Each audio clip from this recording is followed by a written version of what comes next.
Welcome to the Explore Global Health podcast. I'm Dr. Rob Murphy, Executive Director of the Havey Institute for Global Health here at Northwestern University Feinberg School of Medicine. I'm delighted to have one of our own center directors and close colleague of mine on the show today, Dr. Lisa Hirschhorn. She's a physician scientist and global health leader with expertise in public health, implementation science, and HIV research. Here at the Havey Institute, she is the director of the Ryan Family Center for Global Primary Care. Lisa is also professor of medical social sciences in the Division of Implementation Science and of Psychiatry and Behavioral Sciences at Northwestern University Feinberg School of Medicine. Today, we're going to discuss her career in global health, her research, and how she's been a catalyst for advancing women's leadership in the field. Welcome to the show, Lisa. Thanks so much, Rob. I'm absolutely delighted. Let's start at the very beginning. You grew up on the East Coast as the child of two renowned physician scientists, Dr. Kurt and Rochelle Hirschhorn, who each made major contributions in the field of genetics. What was your childhood like, and how did your parents influence your career choice to become a physician scientist? Both of my parents were indeed physician scientists and were involved in what we now call early translational research. So they were bench to bedside and bedside back to bench. Many evenings, they'd come back with stories of problems that people didn't know how to solve and how research could then move things forward. So whether it was early genetic testing or understanding adenosine deaminase deficiency, or more later, why there were children who were not doing well, which turned out to be some of the first pediatric AIDS, it's really driven me to sort of understand how can medicine help address some of the challenges that people were doing. Plus, I thought it was very interesting. I did go a slightly different route because I was interested in infectious disease, not in genetics. But aside from that, I think really made me realize that I could do something to help move both knowledge as well as health and well-being of people forward. You graduated from Harvard University and started medical school at Columbia University in New York City right during the emergence of HIV. How did this timing impact your career trajectory? If you look at when I graduated from college, it was right around the same day as the first description of what we now know to be AIDS in the CDC publications. And I came to Columbia planning to go into bench research. Thought this was the way that one got to answers. And I still recall very distinctly some of the patients that I saw, even just as a first and second year medical student, but particularly third and fourth year. You know, their names still haunt me and their faces. The first person that we treated for pneumocystis pneumonia, one of the things that was killing people. I did a lot of my time at Harlem Hospital, which had very, very high rates of HIV, and realizing the role and the importance of not just the research, but the clinical care. So it really started my shift from understanding bacterial pathogenesis, what made bacteria particularly nasty, to thinking more about how to do HIV. And that really, I think, then informed where I chose to do my residency, as well as then ultimately the field that I went into. I understand that you ran the HIV medical care program at the Dimmock Community Health Center for 15 years. Can you talk a little bit about Dimmock? Sure. It was very difficult to get off the path that you had chosen, that you wrote about to get into medical school. And during that time as a resident and then as a first-year fellow, I began to take care of more and more people with HIV. Half of the people coming in for care were people my age who were dying of HIV, because remember, there was no treatment. And really began to think about, was this the right choice for me? I got an NIH grant, went to go work in a lab looking at the pathogenesis of why B. fragilis, Bacteroides fragilis, was particularly nasty, but also then spent a couple of months working in Zimbabwe. So this was in 1989, and really was just overwhelmed by the absolute need. And so left the lab and luckily had somebody take pity on me and gave me a slot into a training grant, which is how I got my MPH. And at that point, really wanted to figure out how I could begin to do more clinical work in HIV, and was asked to actually, was my first moonlighting job, to work at Dimmock Community Health Center as their HIV clinician. They had probably about 5 or 10 people in care. They were one of the first recipients of the Ryan White Care Act grants to provide primary care for people living with HIV. And so that's how I started, was working on Tuesday nights there. And then ultimately, when I finished my fellowship looking at issues around disparities in quality for HIV care with Paul Cleary, one of my really sort of inspirational people at that point, ended up going to Boston City, but working half-time at Dimmock, and then ultimately moved to work there while I was still doing work with the AIDS clinical trial group. So I was doing phase 1, phase 2 clinical trials And then going back and working in the community and being really struck by the gap in access and knowledge of that community versus the people that were coming in for clinical trials. And again, that really sort of drove me towards figuring out how do we do research and clinical care to address some of these gaps and make sure that as these new innovations, which were coming out fast and furious at that point, were being accessed by everybody everywhere, which for me meant in Boston, wasn't thinking global health at that point.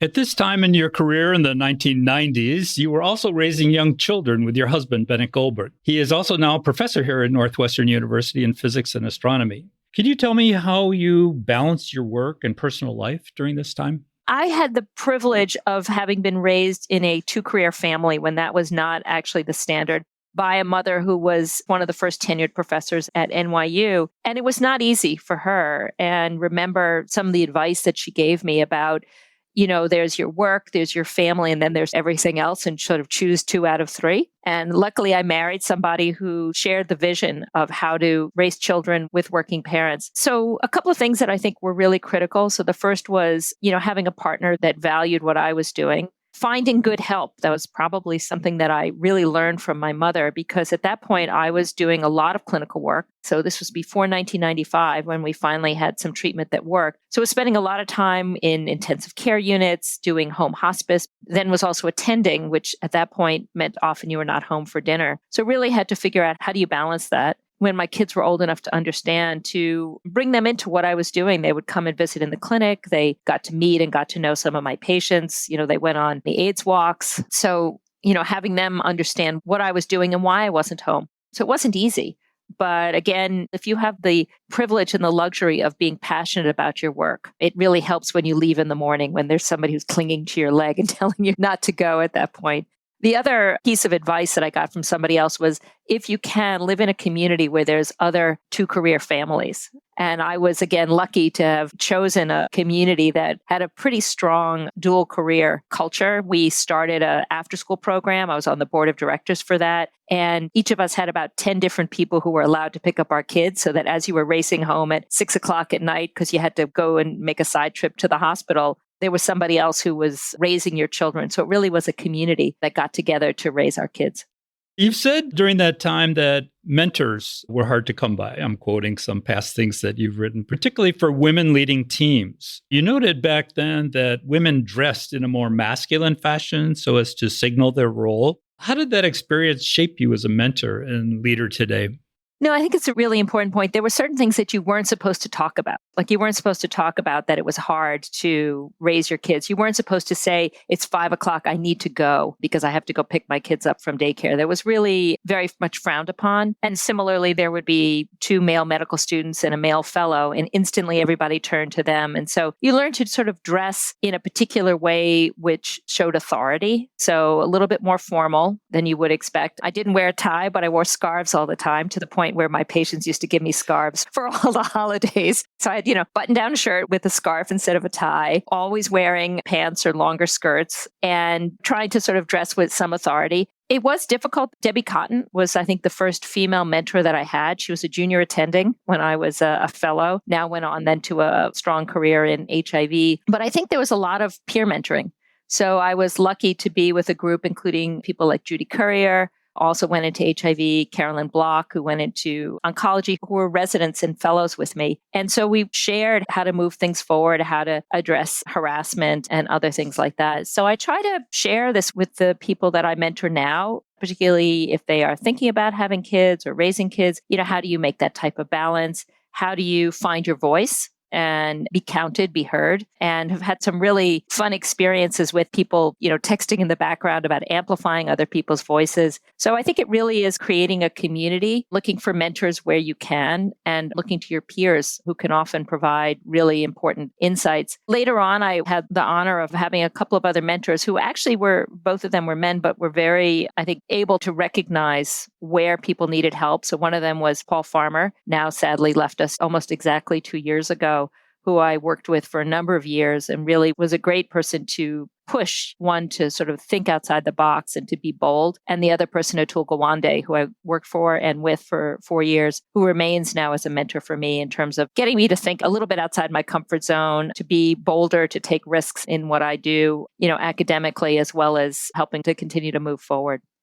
In 1996, after we had a much more effective treatment regimen for HIV, we stopped seeing so many deaths in the hospital. I mean, it was really quite dramatic between 1996 and 97. Can you tell me about that pivotal time? It's really remarkable to think about that year. We were celebrating people's lives through their funerals, every month. And all of a sudden it really stopped. But we really had to switch in terms of how do we focus on people's quality of life and viral suppression.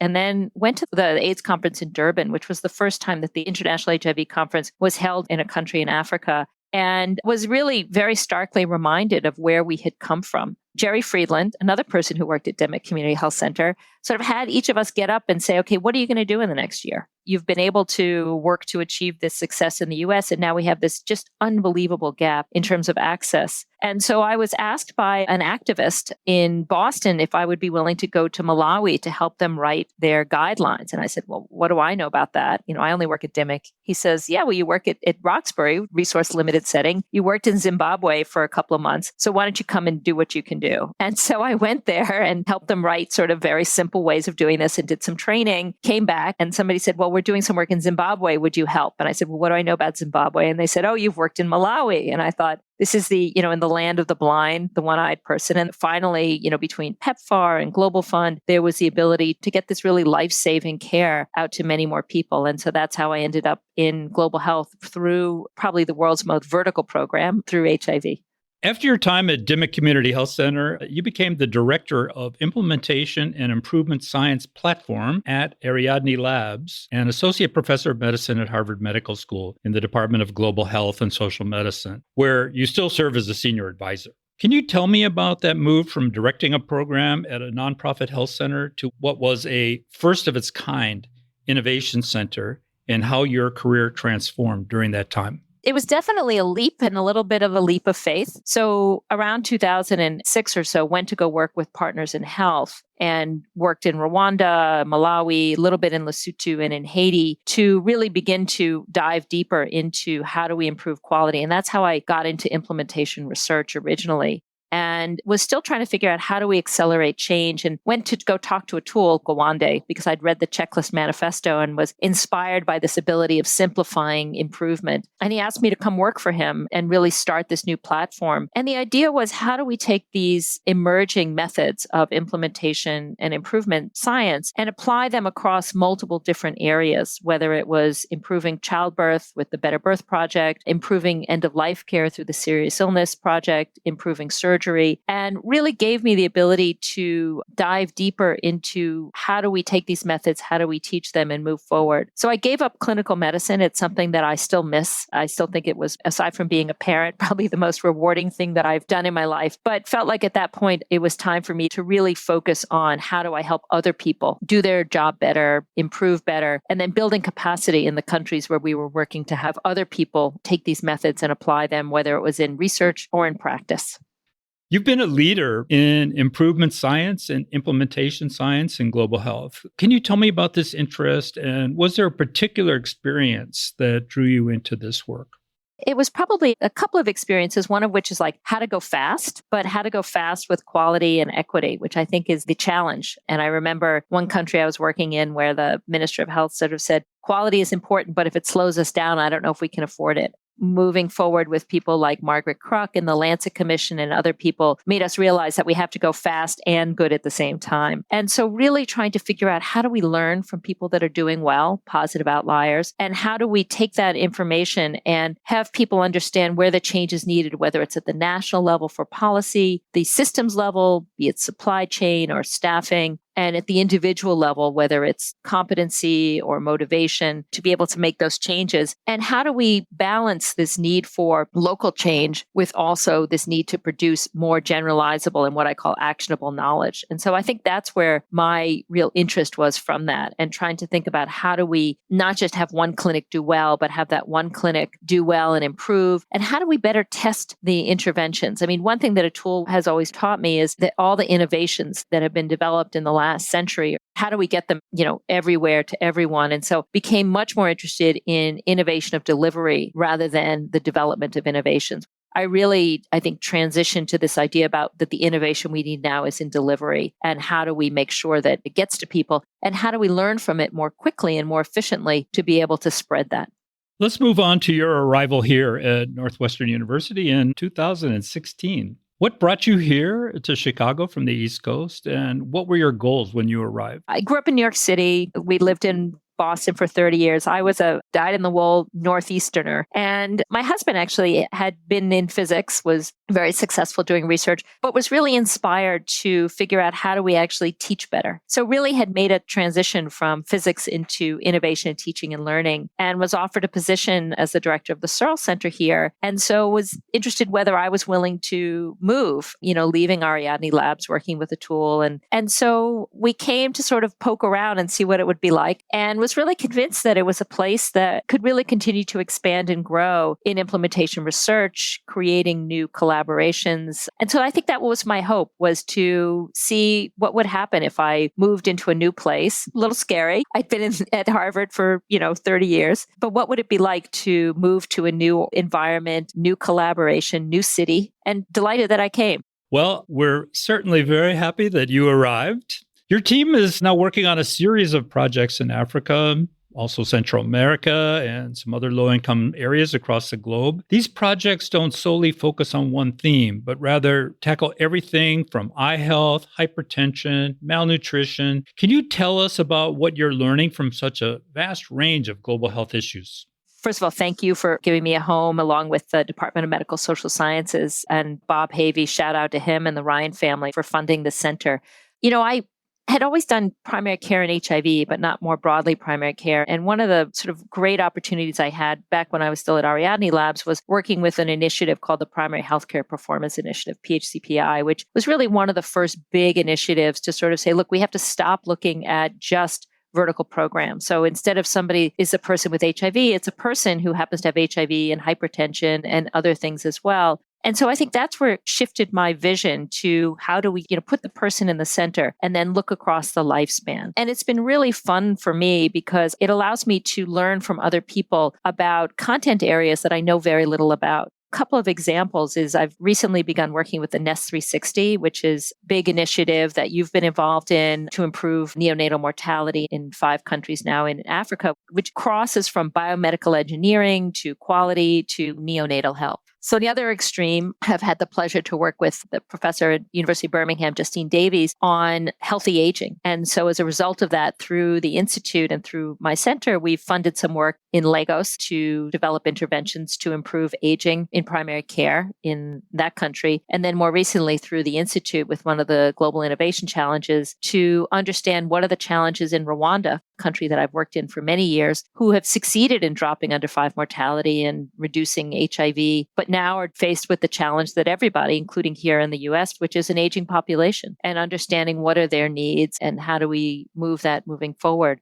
I find it fun. I learn something new every day. I partner with people who are experts in their field to really understand how do we move care, how do we move treatment, and how do we move research forward. Let's talk about mentorship a little bit. And it is not only the importance, but how can it successfully be carried out, such as ensuring there is face-to-face and in-person time. Basically, how can mentees and mentors alike achieve stronger bonds in this global virtual world?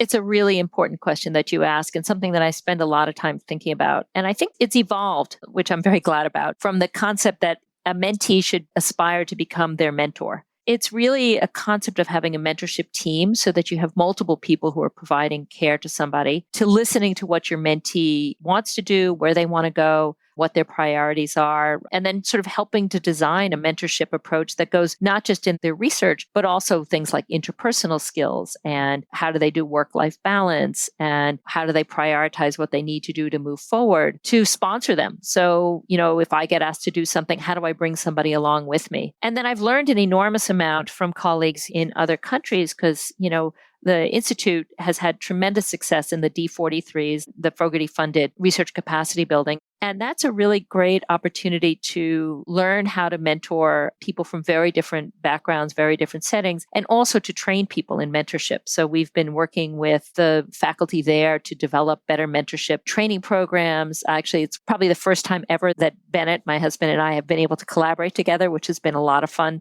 bringing some of his pedagogy skills to some of the work that we're doing there.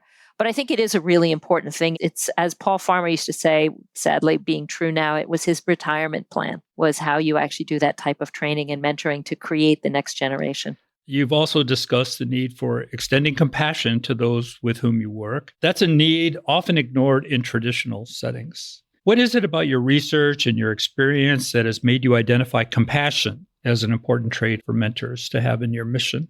I think probably both my experiences, the lack of compassion that I've had from some mentors, and then in exchange, the compassion that I've had from other people, particularly from peers. And then I think probably the experience and the struggles that I've had choosing this career and moving this thing forward and what's been painful for me. And then I think some of it really goes back to my clinical experience, which was really learning how to listen. I tell people you learn to listen and you listen to learn. And what I learned from the people that I had the absolute honor of taking care of and what they taught me about resiliency, what they taught me about challenges, and how much just having somebody to listen with respect and with compassion meant something. And then to try to offer whatever advice you might be able to do, or to advocate for them to be able to reach out for other resources that might be available.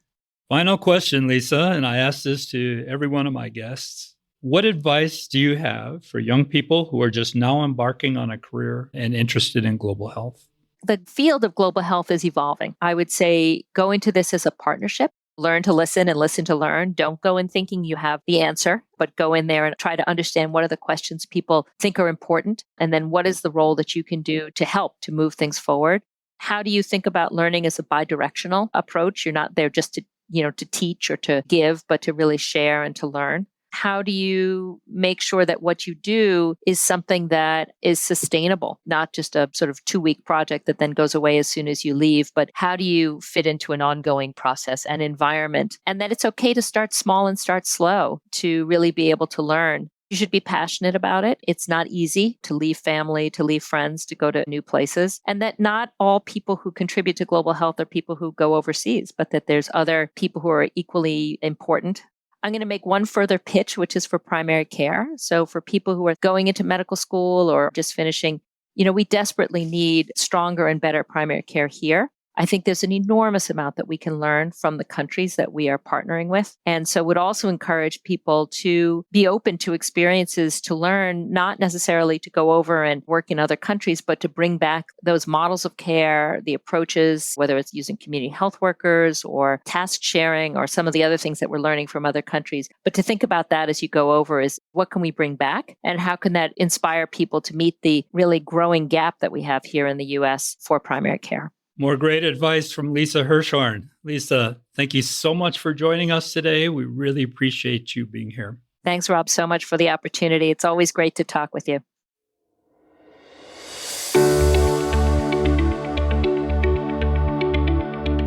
Follow us on Apple Podcasts or wherever you listen to podcasts to hear the latest episodes and join our community that is dedicated to making a lasting positive impact on global health.